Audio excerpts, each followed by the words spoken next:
Magandang araw, Pilipinas! Nasaan sulok ka man ng bansa, kasama ka sa aming misyon ang ibahagi ang good news. Sa programang hindi lang basta balita ang hatid, kundi mga kwentong puno ng pag-asa, inspirasyon at mahalagang kaalaman. Live sa DZRH TV Facebook, YouTube at DZRH News website. Ako po si Angelica Cosme at ito ang The Better News. Una sa Pilipinas, una sa Pilipino. Sa ating The Better News ngayong araw, isang mobile app inilunsad ng Philippine National Police. Mental health response isasama na sa 911 hotline ayon sa DILG. Philippine Handloom Weaving Center ilulunsad sa Taguig City. Araw-araw na cleanup drive ikinasa ng mga manggagawa sa Marikina. Pinoy Mat Wizards wagi sa 12-nation contest sa Singapore. Inisyatiba para sa renewable energy at sustainability layon ng pinalawak na partnership ng isang electric company at business group. Pagpapalakas ng fishing industry asahan sa pagbubukas ng Marawi Port. Seoul National University magbubukas ng online application para sa international students sa Hulyo. At Philippine Youth Basketball Championships sisimulan sa Agosto. Para sa ating unang Better News ngayong araw, inilunsad na ng Philippine National Police ang kanilang opisyal na mobile application na layuning pag-ibayuhin ang kanilang komunikasyon at serbisyo para sa publiko. Sa pamamagitan ng ito ng app, maaari ma-access ang PNP directory, gabay sa 911 emergency call at ang e-sumbong system para sa mga ulat at reklamo. Narito ang report ni Millie Borja. Inilunsad ng Philippine National Police o PNP ang kanilang opisyal na mobile application na layuning idirekta ang publiko sa mga lehitimong channel at serbisyo ng ahensya. Ayon kay PNP spokesperson Brigadier General Jean Fajardo, naglalaman ang app ng opisyal na directory ng PNP units, gabay sa paggamit ng 911 emergency call at access sa e-sumbong system para sa mga agaran na ulat at reklamo.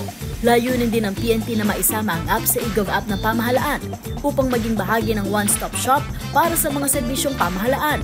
Ang PNP mobile app ay maaaring i-download sa Google Play Store at inaasahang magiging mas madali ang pag-uugnayan ng publiko sa mga opisyal na lingkod ng bayan ng pambansang pulisya. Para sa DZRH TV, ito si Millie Borja, una sa Pilipinas, una sa Pilipino.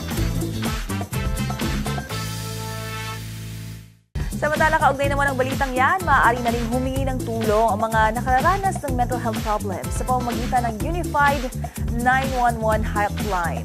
Ito ang inanunsyo ng Department of the Interior and Local Government kung saan ilulunsad po ang isang help desk para sa mental health concerns na tatauhan ng mga trained professional mula sa National Center for Mental Health.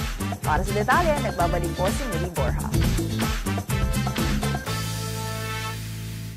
Pwede nang humingi ng tulong ang mga taong nakararanas ng mental health problems sa pamamagitan ng Unified 911 Hotline, ayon yan sa Department of Interior and Local Government o DILG. Inanunsyo ni DILG Secretary John Vic Remulla na magkakaroon na ng help desk para sa mental health concerns na tatauhan ng mga trained professional mula sa National Center for Mental Health.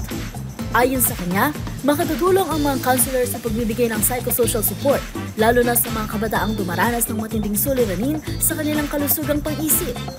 Base sa datos ng DILG, mula sa halos 50,000 na tawag na natanggap ng 911 Command Center, 2% ang may kinalaman sa mental health issues. Inaasahan na sa paglulunsad ng helpdesk, mas madali nang makalalapit ang mga individual na nangangailangan ng agarang tulong at suportang mental health. Para sa DZRH TV, ito si Millie Borja, una sa Pilipinas, una sa Pilipino. Sa iba pang balita, ilulunsad naman ang kauna-unahang Philippine Handloom Weaving Center sa lungsod ng Taguig sa susunod na buwan. Layunin ng itatayong pasilidad na iangat ang antas ng paghahabi sa bansa sa pamamagitan ng makabagong teknolohiya, disenyo at inobasyon habang pinapangalagaan po ang pamanang kultura at sining nito. Para sa detalye ng The Better News na yan, narito ang report ni Rose Bubiera. Ilulunsad ng Department of Science and Technology Philippine Textile Research Institute o DOST-PTRI ang Philippine Handloom Weaving Center sa loob ng DOST compound sa Bicutan, Taguig City sa darating na July 7. Layunin ng pasilidad na paunlarin ang mga teknik at teknolohiya sa paghahabi habang pinangangalagaan ang pamana at sining ng mga lokal na manghahabi. Magsisilbi rin itong sentro ng mga inobasyon sa pagdidisenyo at pag-aanalisa ng mga habi, pagpapaunlad ng handloom engineering technologies at pagsusulong ng proteksyon para sa intellectual property ng mga disenyo. Ang mga programang ito ay isasagawa kasama ang 24 na Regional Handloom Weaving Innovation Hubs na itatayo sa iba't ibang bahagi ng bansa. Ayon kay PTRI Director Julius Liaño, ang pasilidad ay bukas sa mga manghahabi, negosyante at individual na nagnanais matuto. May katumbas na bayad ang mga training program. Subalit, maaaring makonsulta ng libre o makipag-ugnayan para sa posibleng partnership sa PTRI. Samantala, base naman sa datos ng institusyon, mayroong humigit kumulang 5,271 na manghahabi at 481 na weaving community sa Pilipinas na gumagamit ng tradisyonal na tela tulad ng enabela, hablon at tinalak. Binigyang diin din ni Liaño na mahalaga ang makabagong teknolohiya, disenyo at materyales upang mapanatili ang sigla ng industriya ng paghahabi. Ang center ay nakasentro sa pag-i-integrate ng agham at sining sa paghahabi. Kabilang sa mga key features nito ang weaving equipment, digital weave pattern design, product testing at assurance, skills development, technology transfer at paggamit ng mga likas at sustainable na fiber blended yarns. Sa pamamagitan ng training at capability building programs, layunin din ng center na gawing formal at kilalang teknikal na kasanayan ang paghahabi na magbibigay daan ng lokal na trabaho at lalong magpapalakas sa industriya ng paggawa ng telang Pilipino. Para sa DZRH TV, ito si Rose Babiera. Una sa Pilipinas, una sa Pilipino. Hindi lang basta trabaho, kundi isang misyon ng pagkakaisa at malasakit sa kapwa. Iyan ang natunghayan sa Marikina City kung saan ipinamala sa mga manggagawang tunay na diwa ng bayanihan sa pamamagitan ng mga clean-up drive. Narito ang report ni James Galange. Patuloy ang pagpapamalas ng bayanihan sa lungsod ng Marikina sa pamamagitan ng sabayang operasyon ng mga kawani ng lokal na pamahalaan upang mapanatilang kalinisan sa mga pampublikong lugar. Sa araw-araw, may kita ang mga masisibag na manggagawa ng lungsod na nagsasagawa ng iba't ibang tungkulin gaya ng pagwawalis sa lansangan, pagkolekta ng iba't ibang uri ng basura, pagtanggal ng lupa at buhangin sa gilid ng mga bangketa at pag-aalis ng mga pinutol na sanga ng puno. Bahagi ito ng patuloy na inisyatibo ng lokal na pamahalaan ng Marikina upang matiyak ang isang ligtas, malinis at maayos na kapaligiran para sa lahat ng Marikenyo. Samantala, pinuri naman ng mga opisyal ng lungsod ang tiyaga, disiplina at pagkakaisa ng kanilang mga kawani.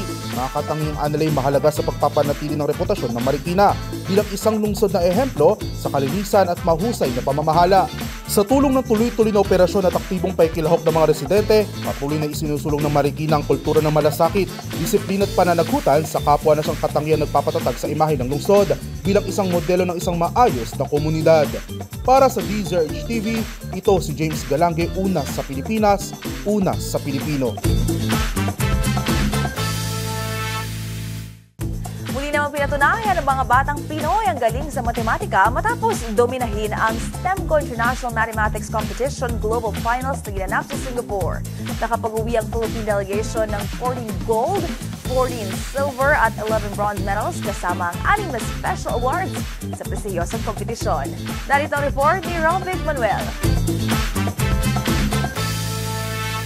Big winner sa Singapore ang Pinoy team sa STEMCO International Mathematics Competition Global Finals na ginanap sa Singapore noong June 20 hanggang 23, 2025. Ayon sa Mathematics Trainers Guild o MTG, nakapag-uwi ang 39 members ng delegasyon ng 14 gold, 14 silver, 11 bronze medals bukod pa sa 6 na special awards sa 12 Nation Contest. Bukod sa Pilipinas, lumahok din sa naturang patimpala ang mga koponan mula sa bansang Russia, Mongolia, Serbia, Georgia, Kazakhstan, Pakistan, Vietnam, Thailand, Cambodia at Malaysia. Ayon sa MTG, may kabuang 400 match wizards ang lumahok sa nasabing kompetisyon. Ilan sa mga gold medalists na nag-uwi ng karangalan sa Pilipinas ay sina German Wilhelm Crisostomo ng Kolehiyo San Agustin Binyan, Ace Oliver Inocencio of Antique National School at Garrett A. Rich Madatu ng Taguig Science High School. Gayun din sina Juan Antonio Manse ng St. Stephen High School, Harold Jude Diamante ng Philippine Science High School Bicol, Sean Tyrone Su ng Grace Christian College at Daniela Renomero ng Miriam College. Para sa DZRH TV, ito si Rovic Manuel. Una sa Pilipinas, una sa Pilipino. To a more sustainable Philippines, isang bagong kasunduan sa pagitan ng power retailer na Empower at Gokongwei Group ang inaasahang magpapatibay hindi lamang ng power supply, gayon din ang inisyatiba ng mga pangunahing negosyo sa bansa para sa renewable energy. Yan ang tutukan sa report ni Arnold Herrera.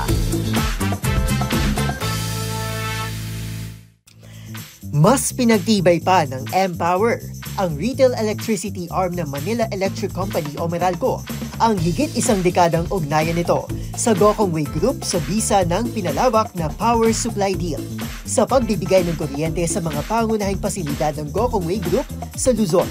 Kabilang dito ang kumpanyang tulad ng Cebu Pacific, Universal Robina Corporation, Robinson's Land Corporation, gayon din ang latest addition ng Robinson Supermarket Corporation. Ayon sa Gokongwei Group, bukod sa supply ng kuryente, tinututukan din ng kasunduan ng transition sa mas sustainable at mas balancing business approach. Sa pag-arangkada ng expanded deal, may isa sa katuparan ng business group ang target na 60% renewable energy integration at pagbawas ng carbon footprint sa kanilang operations. Iginit naman ng Meralco na hindi lamang ito usapin ng negosyo, kundi isang panawagan para sa mas responsableng paggamit ng enerhiya sa sektor ng industriya. 2013 nang magsimula ang ugnayan ng Meralco Empower at Gokongwei Group. Nagsisilbing pangunahing tagapaghatid ng kuryente ang Meralco sa higit 8 milyong customers sa Metro Manila at mga karating probinsya. Para sa DZRH TV, ito si Arnold Herrera. Una sa Pilipinas, una sa Pilipino. Makakaasa naman ang mga lokal na mangingisda sa bayan ng Marawi na mas lalakas na ang kanilang industriya usod ng pagbubukas ng panibagong port o pantalan. Ito ay bahagi ng programang rehabilitation sa lugar matapos sa mga pinsalang natamo nito sa nangyaring gulo noong 2017. Ang buong detalye, tutukan sa report ni Dustin Bayog. Asahan na masisigla ang industriya ng pangingisda sa Marawi matapos sa pagbubukas ng panibago nitong pantalan. Sa payag ni Sadiq Muhammad, na Director ng Project Management Office ng Marawi City, magiging sentralisado ang panghuli ng isda sa lugar na siya magiging accessible para sa publiko, lalo na sa mga malapit sa terminal. Asahan din na hindi na lamang may bebenta ang mga isda sa Marawi, kung hindi pati na rin sa iba pang mga lugar. Bahagi ang pantalan sa ginagawang Marawi Recovery, Rehabilitation and Peace Building Program kung saan ibinisita na ito ni Pangulong Bongbong Marcos Jr. upang inspeksyonin. Matatandaan noong 2017 ay naharap sa gulo ang lugar kung saan maraming kabuhayan at kabahayan na nasira na nakaapekto sa pamumuhay ng mga taga-Marawi. Samantala, pinaglaan ng higit 261 milyong pisong pondo ang pagpapatayo ng naturang pantalan. Para sa DZRH TV, ito si Dustin Bayog. Una sa Pilipinas, una sa Pilipino. Taas kamay naman ng mga nangangarang mag-aral sa South Korea, partikular na sa prestihiyosong Seoul National University. De pero news po dahil baka ito na ang sign na hinahanap po. Yan ay dahil magbubukas ng aplikasyon para sa international students ang SNU sa Hulyo. Ang ibang detalye alamin sa report na ito. Minsan mo na bang narinig ang Seoul National University o SNU sa mga paborito mong K-drama? Alam mo ba ang isa sa mga bigating paaralan na ito sa South Korea magbubukas ng online applications para sa mga international student next month?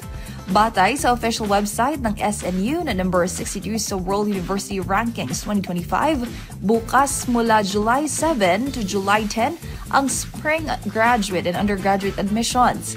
Para sa mga interesado, sagutan lang hinihing impormasyon, scan at upload ang mga kinakailangang dokumento at magbayad ng application fee na 70,000 Korean won o 2,900 pesos.